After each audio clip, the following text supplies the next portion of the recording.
You've probably heard me talking about this self-sufficient living skills bundle that's been going on. And I have been spending the last week flipping through so many of the incredible resources within this bundle.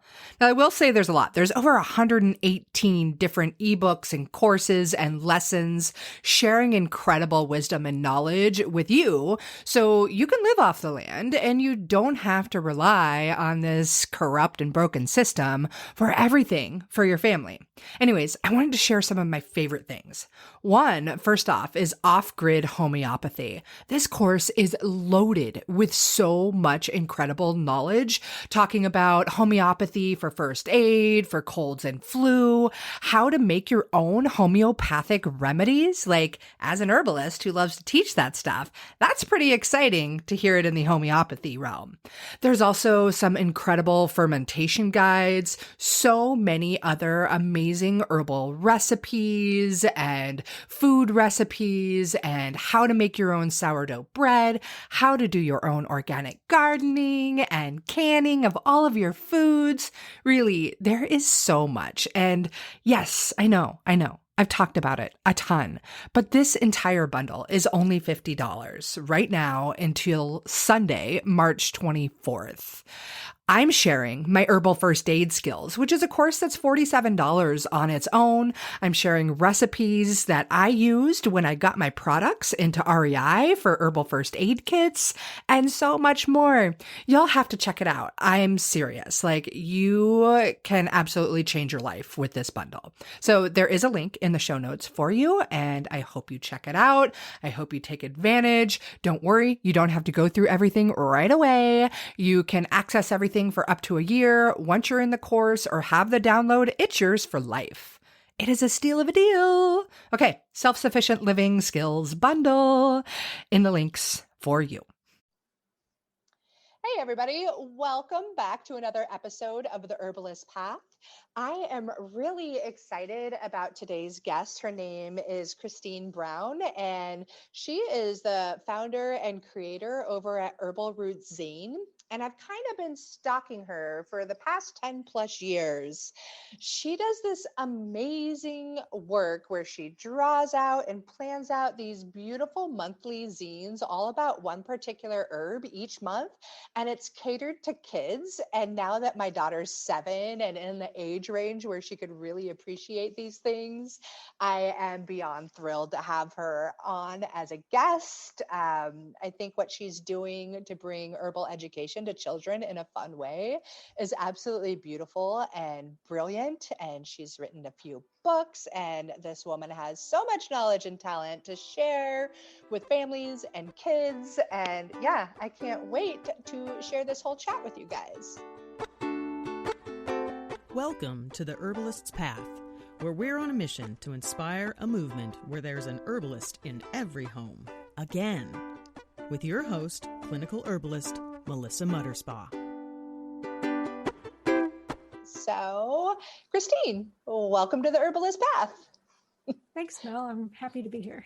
Yeah. Do you want to mention anything else about yourself? That was just me and all my own personal perspectives. So That's a pretty good summary. I mean, my zine was founded from raising 6 kids, and the last 2 I homeschooled, and I wanted a curriculum to teach them about herbs. So that's how that was born. But yeah, I've homeschooled them up through high school, and we live on a small homestead with all kinds of animals, goats and chickens, and we've had ducks and turkeys and bees. So we've had quite a mix. Awesome. That sounds like a really fun way to raise a family. Where are you? I'm in Illinois near St. Louis, Missouri. Cool. Yeah, I grew up in the Midwest actually, but in Nebraska. So I know all about the cornfields around you entirely too much. That's for sure. We're actually surrounded by 100 acres of cornfields. Oh, wow. On 3 sides, and the 4th side is a subdivision. So it's an interesting little juxtaposition. Yeah, nice that you get your little slice of nature in the middle of that there. I always miss the great storms and the fact that you can just see forever. It's so beautiful. Yeah. Call it the big breadbasket of America. So that is amazing to me that you raised your 6 kids and created a whole herbal curriculum around there. How did that get started? I mean, obviously you wanted to bring this to your kids, but how did you get started into herbalism? So I grew up on a farm myself, and my days were spent, I had horses, so I'd ride horses out into the woods, and reading and horses were my two loves. So I would pack a book and ride my horse to the woods, tie them up so that they could graze, and I would read a book. And I was really into My Side of the Mountain.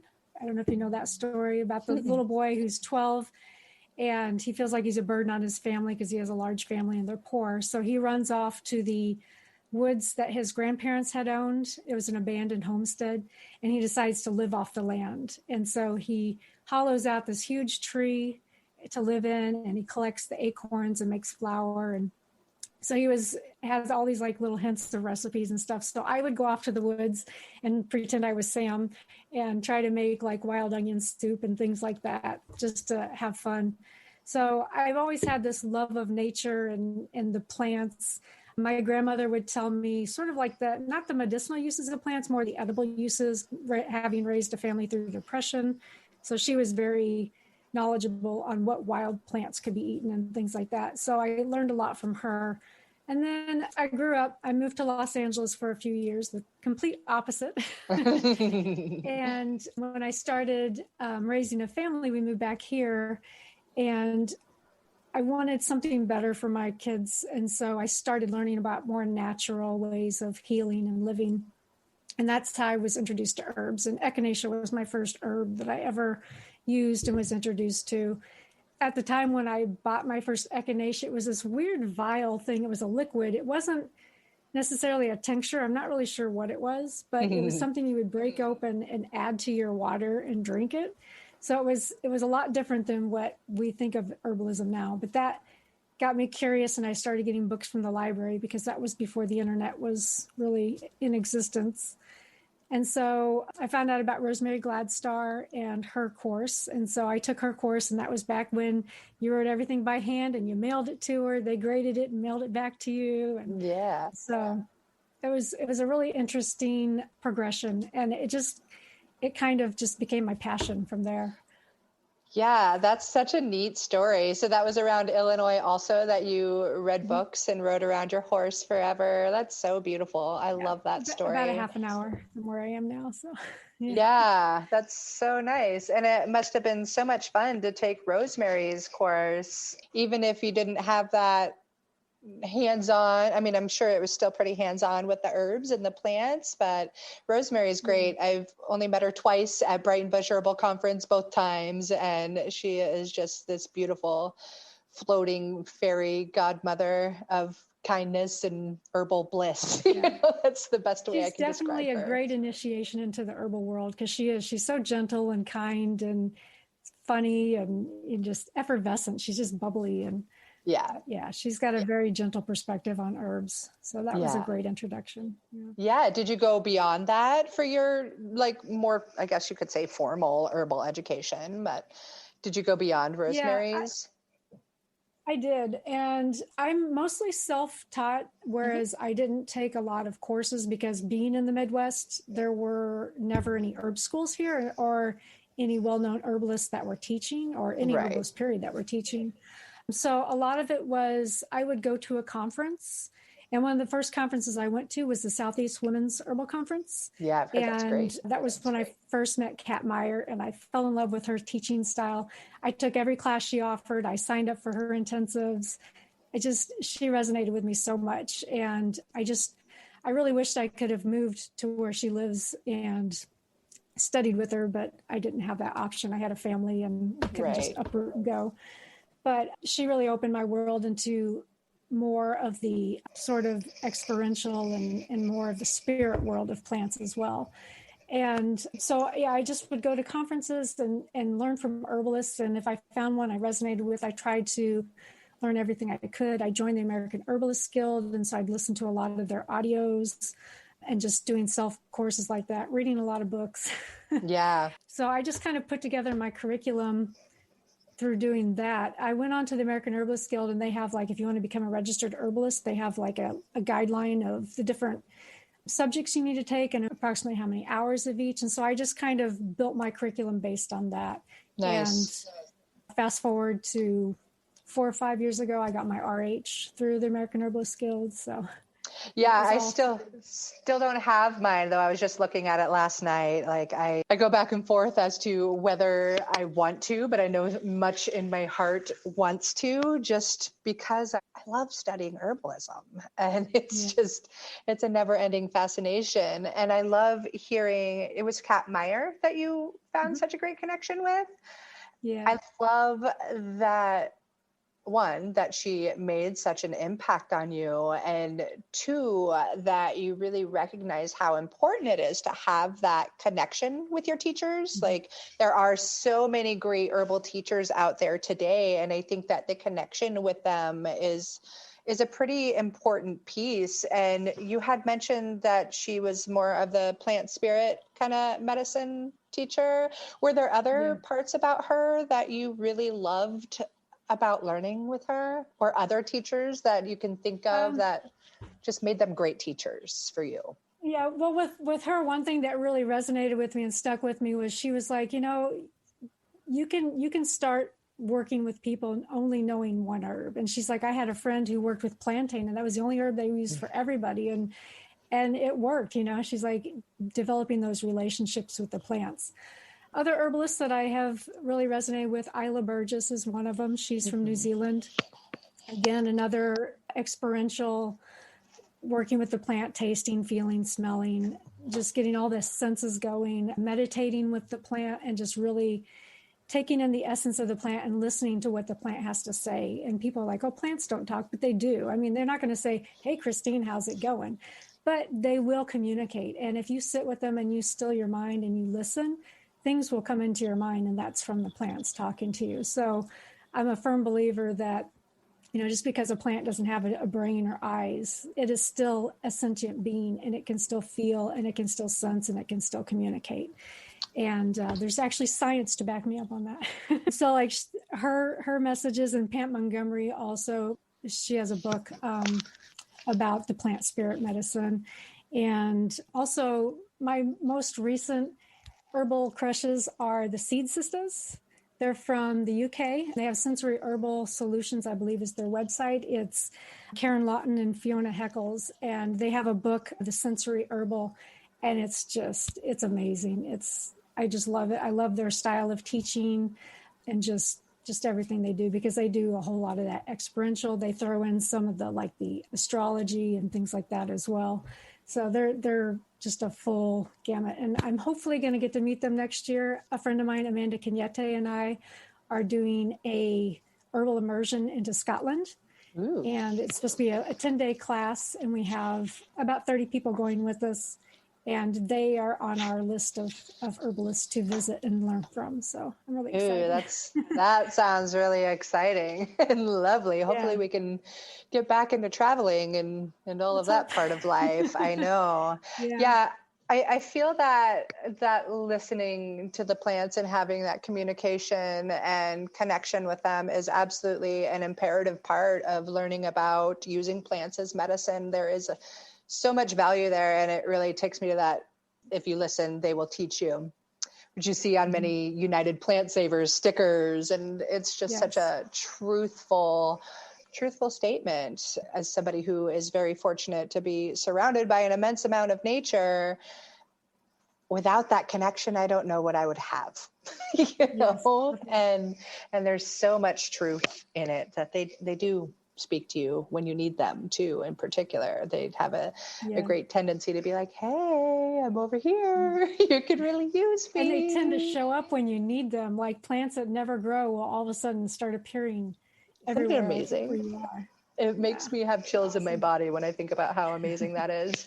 And I think it's really funny that you bring up Pam Montgomery right now, because a woman in my community right now is amazing. Her name is Jody Stern, and she taught in my community quite a bit. And she used to hang out with Rosemary a lot. And she was just messaging me this morning about something completely unrelated. And Brooke Medicine Eagle, she's doing a conference right now, or an online workshop, Returning to the Earth and Becoming Fully Human. And I'm getting all of the emails, but unfortunately I'm in my busy season right now and I haven't had time to really dive in. But Jody said to me today, she's like, hey, have you been checking out Brooke's thing lately? And I was like, well, no, I've been busy. And she was like, well, you need to check out Pam Montgomery's talk from, I want to say November 28th. And so I just went and bought the ability to go back and listen to a lot of those talks and speakers. But nice. I had never heard of her before then. And now here I am hearing of her twice in one day. So if that's not an incredible sign to listen to her, I don't know what else is. So she's got a great book. I'm trying to see what the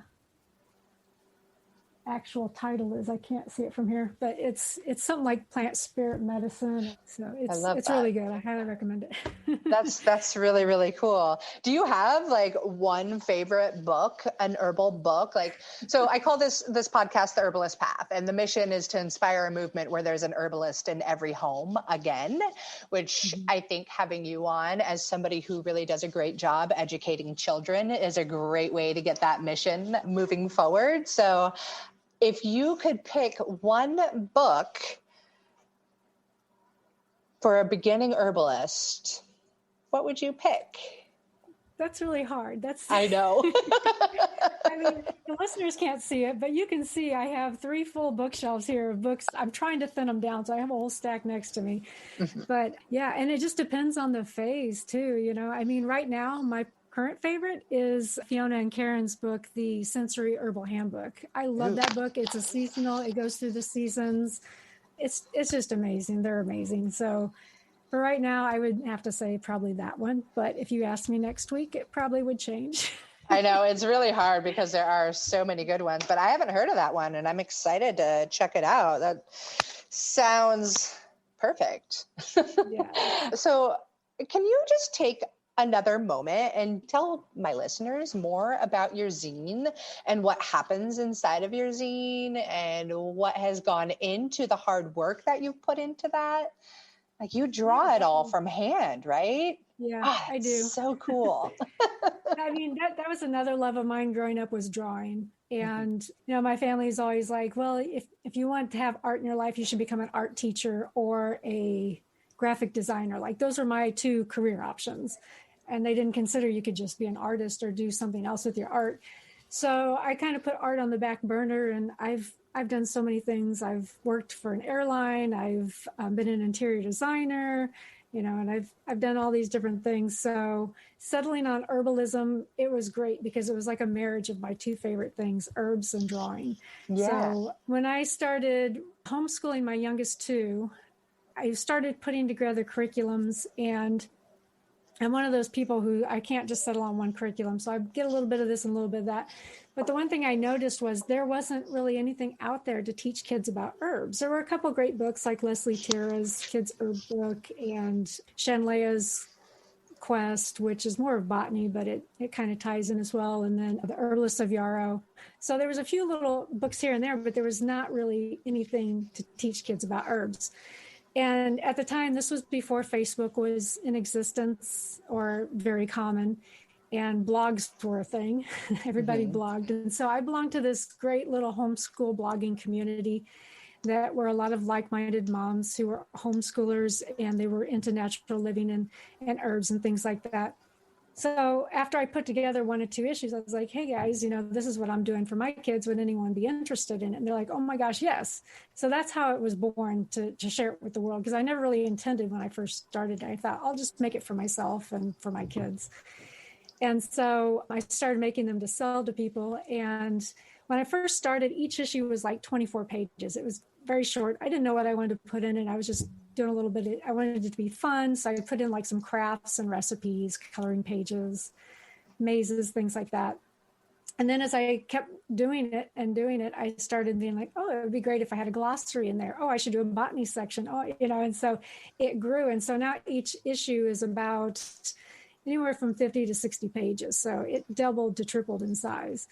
And so I started going back then and rewriting the older ones to make them better and more up to speed with the newer ones. And so I quit after 2019. I didn't quit forever, but I took a break. I'm on a hiatus because I was cranking one out every month for 11 years straight. And I mean, it was great and it's fun, but my creativity was zapped because I also put stories and songs in there. And so writing those especially was really hard, trying to come up with a creation story and a song about it and things like that. And so I felt like I was really starting to kind of be very poor in those sections. And I didn't want to do that. So I thought taking a break, giving my brain a break to think up some new material and go back and clean up the old ones. And so that's where I'm at right now. But I have over 130 issues that I've written, and each one's a different herb. And yeah, it's got word searches, crossword puzzles, mazes. I mean, just any way I can make it fun. My vision when I started it was to make an herbal highlights for kids, although it kind of seems to be a little more in depth than what highlights is. Right. but it's a lot of fun. And the great thing about it, even though it probably would take an older kid, 11, 12, depending on their maturity and interest, to be able to actually sit down and work cover to cover by themselves, parents can kind of pick and choose what works for their child. And it's got all the different learning styles in there. So if your kid loves stories, read them the story, make a craft together with them or a recipe together with them. Let the younger ones do the coloring pages. And so you can just kind of pick and choose what works for your kid. And then it's something you can revisit. And as they get a little older, they may choose to do more of it, and they'll go back and it'll just reinforce that learning when they redo it again as they get older. So yeah, that is so amazing how much creativity must have gone into every zine. Yeah. And you said you're taking a break, which I think is brilliant. If you lose that creative flow and zest, then it's time to take a break, right? But you're still available. People can still get all of those 131 zines? Yes. Yeah. How can they get them? They're on my website, herbalrootzine.com. Yeah. And if you go to the shop tab, there's a whole section. I have like my books for sale on there. I have all the zines, and I have the zines listed in two different ways. I have them listed by each year, and I also have them listed alphabetically. So you can go in there if you wanted to purchase a bundle of them. You could get like each year as a collection. You can buy the entire collection as one collection, or you can just go in and pick and choose if there are 5 herbs you're interested in learning about and just buy those 5 different issues. So that's what I have on there. I also do have a freebies section that has a lot of fun printables like herbal bingo and things like that they can do.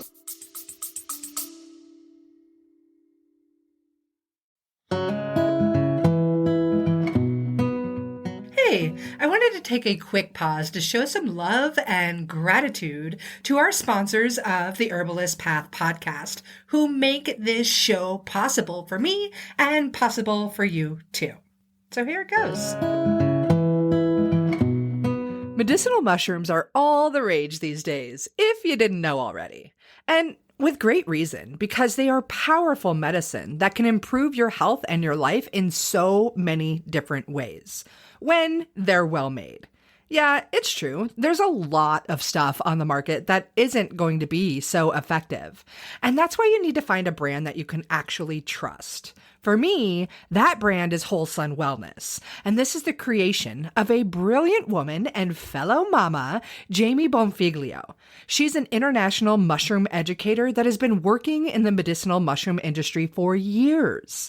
And this is when she saw firsthand how many other companies take shortcuts when it comes to their products. And Jamie wasn't having it. She set out to build her company the right way. Whole Sun Wellness is here to raise the industry standards so those crap mushrooms on the market aren't getting into your body or your family's body. Whole Sun Wellness is the first company to test and report nutritional facts for all of their extracts. They go beyond industry standards every step of the way, from sourcing to extraction and final testing. And as the owners of the largest medicinal mushroom farm in the United States, Whole Sun Wellness is taking control of their supply chain for the highest quality and absolute full transparency. They're even the first company to include pure mycelium extract in every single product. So when you're thinking of getting medicinal mushrooms for you and your family, Whole Sun Wellness is exactly the ones you want. Also, be sure to check out their new Mycolites. These are the world's first dissolvable electrolyte tablets. They're featuring functional mushroom extracts that'll give you more energy, more stamina, and recovery as well. And who couldn't use all of that? The other thing is, they are these adorable little mushroom-shaped tablets, and they come in like a little Altoids box, but way cooler than Altoids because they're Mycolites. Anyways, head to wholesunwellness.com to grab yourself some Mycolites and all of the other functional medicinal mushrooms that you and your family need. And of course, you can grab that link right here in the show notes now.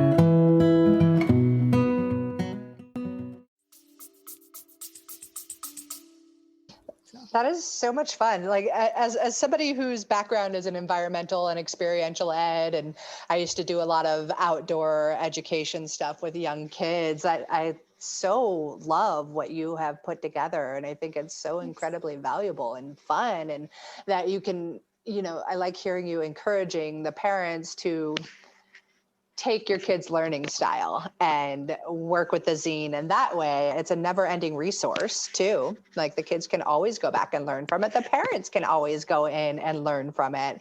Your zines are so in depth. They're really wonderful. And I did hear you say something about your books, and I would love to hear more about those. Well, currently I have 2 books published. There's Herbalism at Home, which is my first one.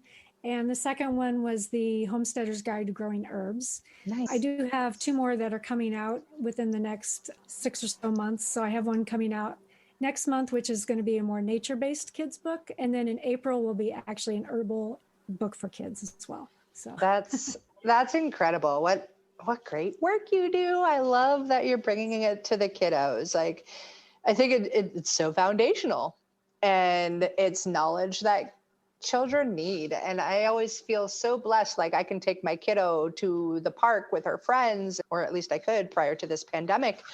And, a friend will get hurt and she'll know to run over to plantain and bring a leaf of plantain to her friend. And the moment that happened, I think she was 5 the first time. And I was like, I just won parenting, but so many kids out there don't have that available, but really they do through the work that you have done. I think that is just beautiful, because we need to return to the earth. In so many incredible ways. And I read Last Child in the Woods and all of those kinds of things. Mm-hmm. Much of my education was all about getting more kids outdoors, because I've never felt more at home, more at peace, more humility, more awe than when surrounded by nature. And I've always just wanted to share so much of that with so many people.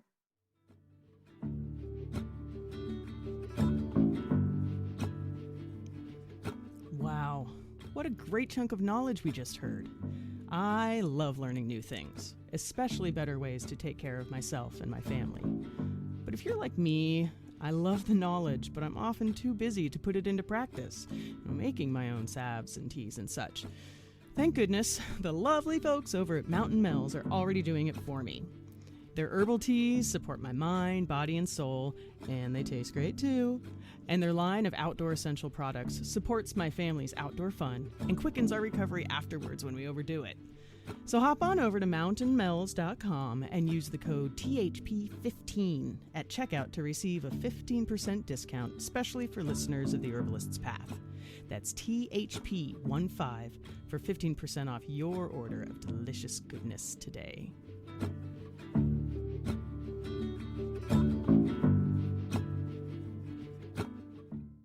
So I'm curious, I'm curious with your 131 zines, all with different herbs.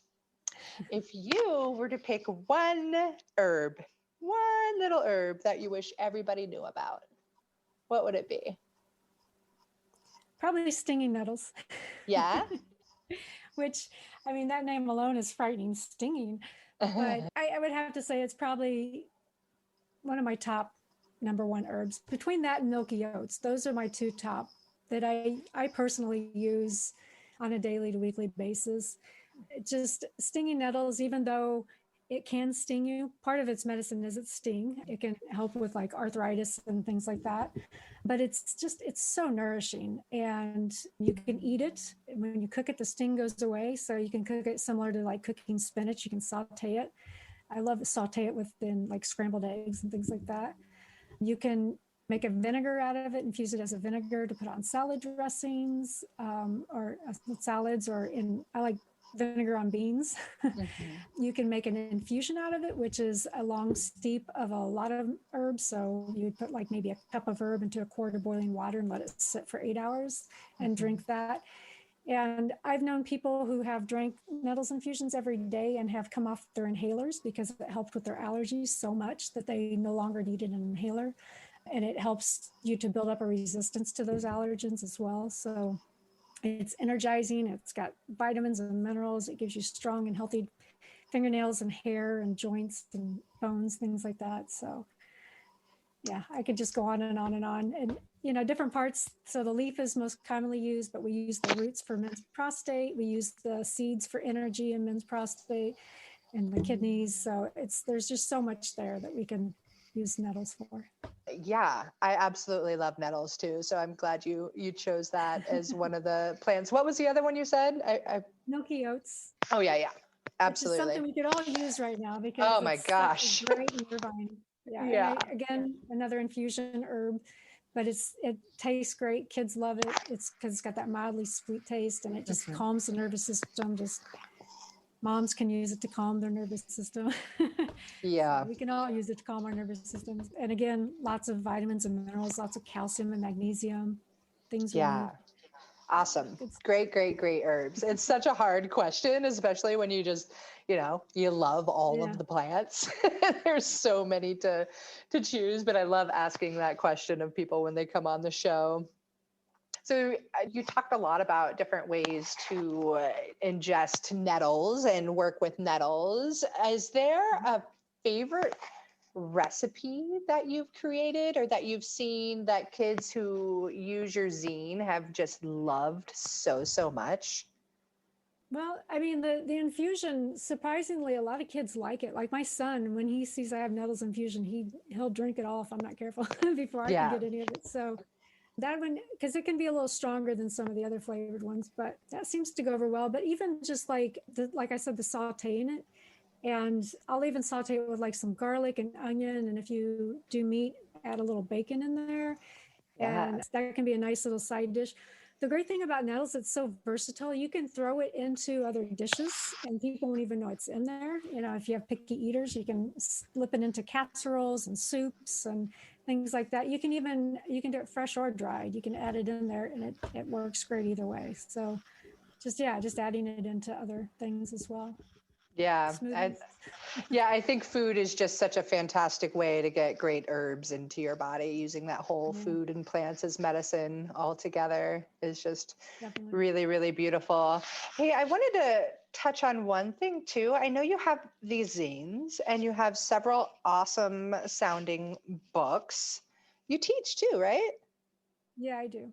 Yeah. What about your courses? Can you tell us about those?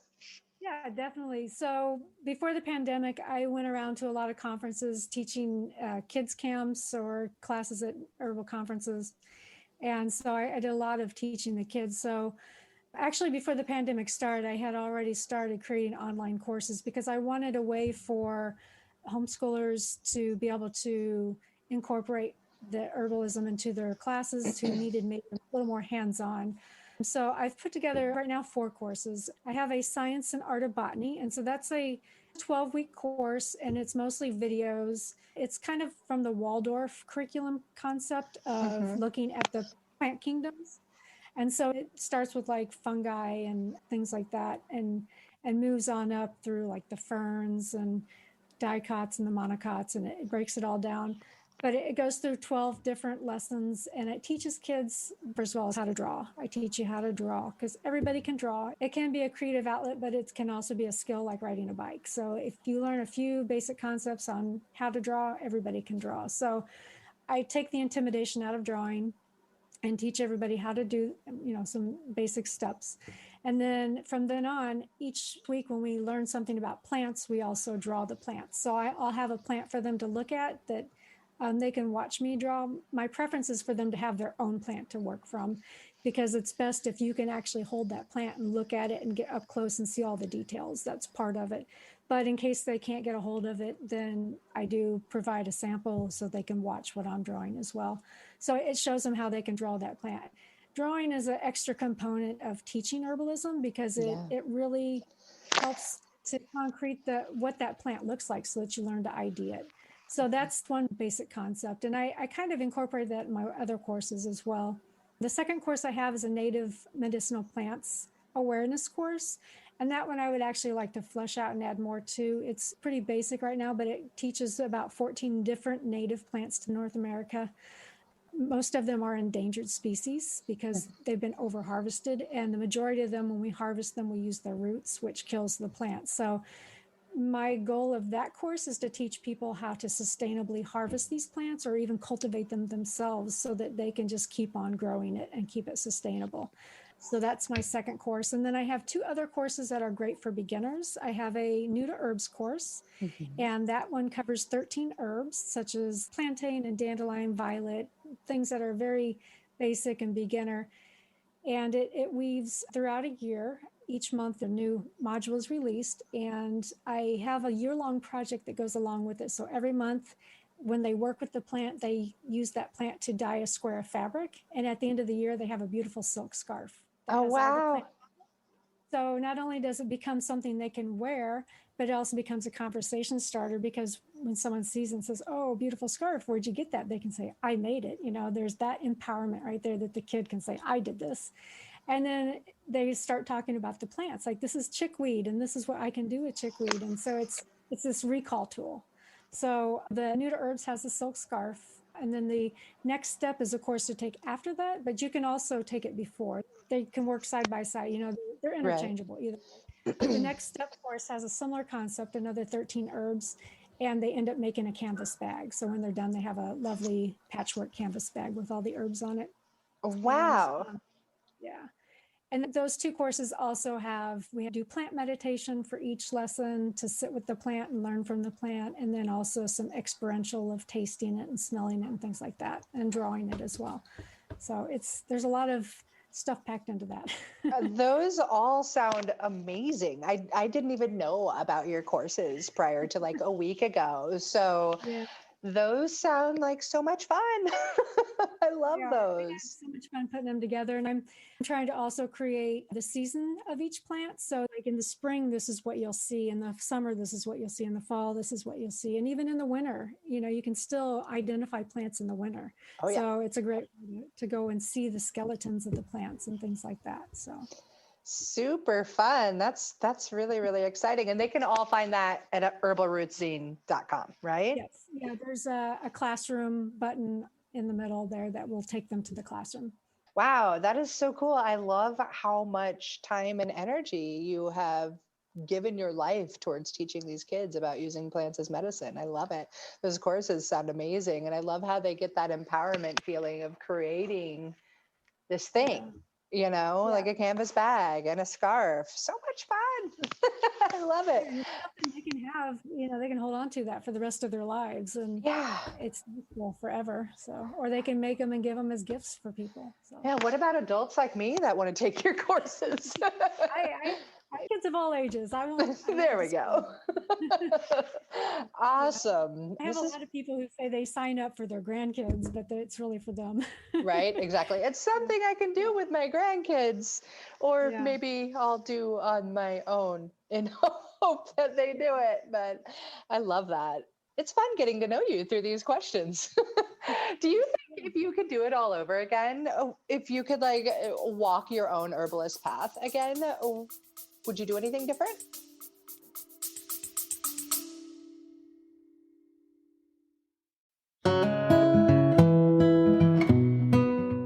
Hey, I wanted to take a quick pause to show some love and gratitude to our sponsors of the Herbalist Path podcast, who make this show possible for me and possible for you too. So here it goes. I love this time of year. It's spring, the sun is shining, and all of our beautiful plant friends are popping up. It's amazing.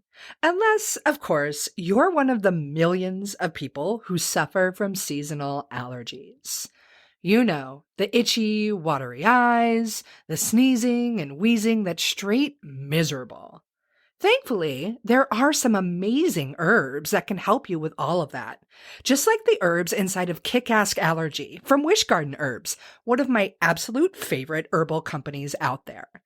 Kick-Ass Allergy, yes, I said ask without the K at the end. Anyways, this formula has yerba santa, nettles, echinacea for that immune support, and orange peels, all which come together to help dry up those excessive mucosal secretions. Yep, I'm talking about the sniffles and the stuffy nose, the watery eyes, and all that jazz. This blend also acts as a great expectorant and can help ease the swelling and inflammation in those mucosal tissues. It is a top go-to for seasonal allergies. And get this, they combine all those beautiful herbs with glycerin, so it actually tastes pretty darn good. Or should I say, it tastes kick-ass, without the K at the end. Anyways, if allergy season is miserable for you and you want a natural remedy that actually works for those itchy eyes and being all sneezy and wheezy, you have got to check out Wish Garden Herbs Kick-Ass Allergy.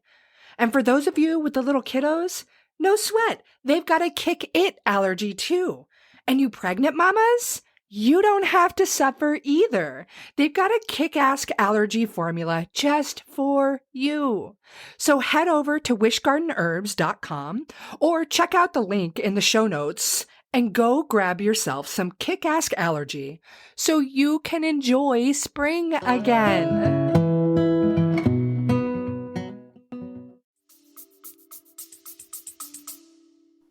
I don't think I would. I mean, Yeah. it was an organic learning process, Yeah. and I really like how it just sort of blossomed. I mean, when I stepped into this role full time, I was an interior designer, so a Oh, wow. completely different world. And that's how I met my current partner. He was an architect, and we worked together. And we were in Colorado on the side of a mountain taking a hike. And I was down on my hands and knees, like, look at these plants, like taking pictures and just admiring them and talking to them, and just like he couldn't get me off the ground. And he's like, why are you an interior designer? This is your passion. This is what you need to be doing. And I was like, you're right. Yeah. 2 years later, I quit working as an interior designer and started doing herbalism. Oh, that's so cool. I love that. I love that he recognized your passion too and encouraged you to go for it instead of sticking in the same industry that you met together in. That is really beautiful. You know, like I said, this podcast is all about inspiring a movement for there to be an herbalist in every home again. Mm-hmm. I imagine that you believe that that's a good thing as well. And I wonder what to you is the biggest reason there should be an herbalist in every home again. It goes back to empowerment and taking control of our own health and our own lives and our family's health. We have become a society that is so scared to take care of ourselves and so insecure about it. You know, people go to the doctor for a cold now, especially because of the pandemic, but even before the pandemic, you would get a cold and people were so unsure what to do that they would have to go to the doctor. And years ago, that wasn't the case. We knew how to take care of ourselves and we knew how to heal ourselves. I think having an herbalist in the home is great because it's empowering. You know, you can take care of your family. You can teach your family to take care of themselves as well, so that we are less dependent on other people for our health, and learning to take care of ourselves is a great thing, and it's important, and we'll be healthier for it, and have to rely on outside sources and the pharmaceutical industry, and be able to use things that are more natural and healthy for us. I mean, there's so many chemicals out in our foods now, and in the medicines and things like that. 85% of the pharmaceuticals today were derived from herbal medication. Mm-hmm. So basically that was the pharmaceutical industry saying, oh, there's a salicylic acid in meadowsweet and willow bark. If we isolate that, we can make aspirin and turn it into a drug that's been made from petrochemicals, mm-hmm. and market that and sell it and make money. Meanwhile, you could just make yourself a cup of willow tea and cut all the chemicals out of there. Yeah. It's be healthier for your body, first of all. And secondly, if you take aspirin, it can give you an ulcer. But if you take willow, it can actually heal an ulcer because it's got all these buffering agents that protects your stomach from the harsh chemicals and actually heals. So, yeah. Herbs, you can't take them apart into little components and expect them to be a miracle drug. I mean, in some cases, there are very minute cases where that is possible, but for the majority of everyday ailments, it's better to use an herb because it's healthier. We're putting less chemicals in our body, so less chances of having cancer and things we don't want. And so that's why I think we should have an herbalist in every home. Heck yeah. I have to agree with you. It is so empowering. It is so much better for you and your body. I always often go back to how much better it is for our planet as well. And that was a perfect answer. I 1000% agree with you. We're going to get ready to wrap this show up, but I'm wondering if there are other things you would like to say to our listeners or anything. Bits of wisdom to somebody just starting or something like that. I guess I would say, if you feel overwhelmed and you don't know where to start, just go outside wherever you can. If you're in an apartment, go to a local park. If you have a backyard, go to your backyard and just look and see what plants are around you, and include the trees, because there's so many. We've got oak trees, we've got maples, we've got pine trees and spruce and junipers and cherry. All these trees also provide medicine. So make a list of all the plants that grow around you and just pick one that resonates with you and just start there and just work with that. Or even go into your kitchen, into your spice cabinet, and look at the herbs that you like, because all those spices that you have in there are actually medicinal herbs. We use them because years ago we didn't have refrigeration, and so we had to add herbs that helped with our digestion. So a lot of those kitchen herbs are digestives. You can even pick an herb that you really like. If you really love basil, look at the medicinal qualities of basil and you'll be amazed at what you can do with it. So I think that's just start with what you know, and it'll start to grow from there. Heck yeah. I think that is a beautiful, beautiful piece of advice. That is so spot on. I love it. Yeah, that's great. And I love how it ends with it'll start to grow, because it totally does. It's that never ending journey and that never ending path. And it can be overwhelming because there is so much information, especially with the internet today, and there's no better way to learn than actually experiencing the plant, whether you're sitting next to it or you're ingesting it or you're putting it on your body or you're just observing how it grows through the seasons. There's really no better way to learn. So yes, definitely. I love that that's your piece of advice. Relationship with plants. That's the best. Yeah. They will become your friends too. And the ones that don't want to be your friends will mention it. Yeah. Absolutely. I love that. That is so beautiful. My heart is very happy and full with everything we've chatted about today. I would love to let my listeners know where to find you, because again, I think your work is brilliant and I absolutely love it. And like I said, I've been following you for a very, very long time. Before I even had a kid, I was like, oh my gosh, these are amazing. And as an herbalist and somebody who's also dedicating my life down that herbal path, I see how much work and energy and love and time and pure passion and soul goes into your work. And I want more people to find it. So where can people find you? Well, my main website is herbalrootszine, zine.com. Yeah. And from there, you can get to the classroom. The classroom's actually on outsourced website Teachable, but it's linked back to my own website for easy access. So that's my main source. I have a newsletter. If you sign up for the newsletter, I try to send out weekly newsletters right now with the holidays and everything. I've not been able to send out as many, but by January, I should be getting back into that weekly role of newsletters. In September, I did a whole month of teen herbalism. That was a really great time. So I also did that on Instagram. So if you like Instagram, I'm on there, Herbal Roots Zine. I definitely recommend people sign up for the newsletter just because that way, you're going to see what I'm posting, because I'll send out an email for that, because with Instagram and Facebook, places like that, you might not see the posts. So right. And then they'll also get to hear more about those awesome books you have coming out soon. Yeah, I send out any information about the sales. I send out information about the books. And I also, usually when I come out with new books, I ask for people to review it, and they get a copy of the book in exchange for a review. So Nice. if you're on my newsletter list, you'll be one of the first people to be notified for that option, because I can only take a limited number of reviewers. So I open it up to my newsletter list first. So That is really cool. Good insider knowledge. I love that. Well, yeah. Thank you so much for coming on the show and sharing your journey and your story, and how your grandmother taught you all about edible wild plants. And I can picture you riding across the Midwest wild with your horse and your book and sitting under a nice little tree and reading those books and drawing. It's such a beautiful visual. So I'm really grateful you took the time to come on and share your story with us. I really appreciate you having me. I enjoyed talking about it, and I really just appreciate being able to share and let people know about Herbal Roots Zine. Yeah, it's such an awesome thing. And I hope that all of my listeners, especially those with children or grandchildren, go out and gobble up all of the resources you have available. So thank you so much, Kristine.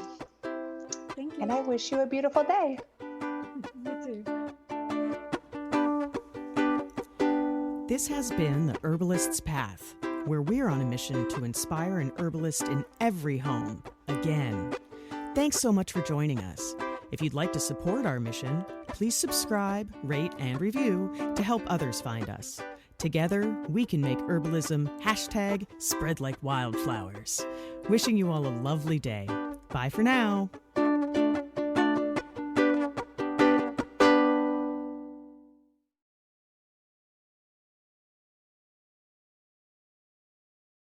It has been so much fun and so, I don't know, joyous watching all of my medicinal plant friends popping up in my garden, from the Elecampane to the comfrey and the arnica. I love seeing these friends pop up. And if you are still trying to decide what to grow in your medicinal herb garden, you've got to grab my guide. It's all about the most essential herbs that every mom should know and should grow. So I teach you how to grow them and the many different ways that you can use them. If you want to grab the guide, go ahead. It's free, and I'm pretty sure you're going to get a lot of delight and use out of it. And there's a link to it in the show notes. I'm wishing you tons of happy medicine planting.